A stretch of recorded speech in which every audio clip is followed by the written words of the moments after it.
Hello, my name is Benson Saulo. I'm the 2011 Australian Youth Ambassador to the United Nations.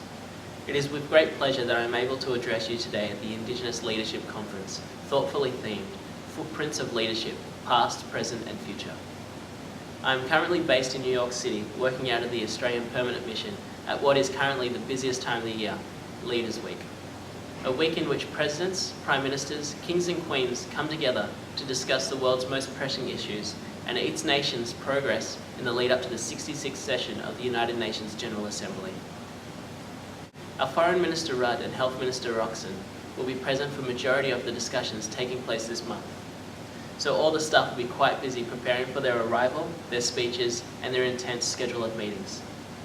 It is an exciting time to be in New York, and yet another great experience to add to a wonderful and amazing year. I was appointed in April this year and have since travelled over 38,000 kilometres engaging young people at schools, universities and youth organisations, and a further 10,000 through social media, including Facebook and Twitter. The journey continues to impact me, not only as the Australian Youth Ambassador, but as a young Aboriginal man. As someone who has felt the weight of hopelessness and disappointment in our most fragile communities, as someone who hears our brothers and sisters crying out for role models and something to believe in, these are the things that will stay with me long after my role is complete.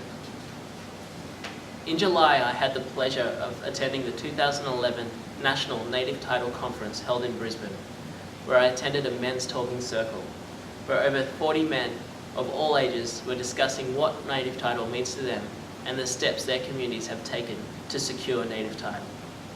Sitting opposite to me was an old Aboriginal man with broad shoulders and a beautiful 10-gallon hat, which covered his eyes as he spoke in his deep but solemn voice. He spoke of this disconnection between his generation and our generation. He said for the past 30 years, he has been fighting to be recognised as an Aboriginal man working and living on his land. For 30 years, he has fought the good fight for Aboriginal affairs, but then he said, "I'm tired, I'm old, I can't keep fighting forever, but I do not believe that my children or my children's children share the same passion, the same fire to carry on this fight." This sense of disconnection is very real, and it seems to be growing. Where is the fire? How do we ignite the spark in our generation and subsequent generations? I firmly believe it is through understanding our history. And when I say history, I'm not talking about our culture. While culture plays a vital role in our identity and our connection to each other and land, I am speaking about history in the sense of our place in time. Where we have come from, the struggles, the hard-fought battles, our heroes, our modern-day warriors who have worked the system to change the system. The ones who saw a challenge, who saw the adversity and chose to face it, fight it and change it.